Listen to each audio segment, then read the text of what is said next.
Alors effectivement, aujourd'hui est une étape importante puisque, vous l'avez dit, les représentants de la RDC et du Rwanda se retrouvaient à Washington pour présenter en fait leur vision du projet de paix final. Donc chacun présentait un avant-projet. Ça fait suite, évidemment, à la signature de la déclaration de principe, vous savez, la semaine dernière, qui avait été donc signée à Washington avec le secrétaire d'État Marco Rubio pour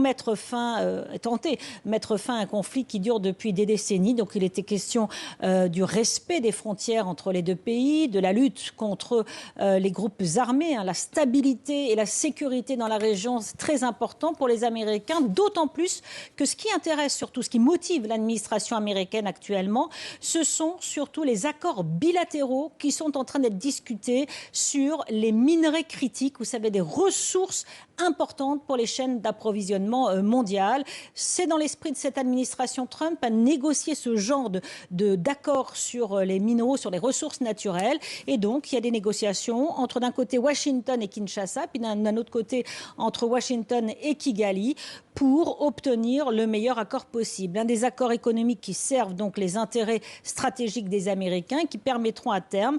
aux entreprises américaines et occidentales d'investir des milliards de dollars dans les mines congolaises et dans des projets d'infrastructure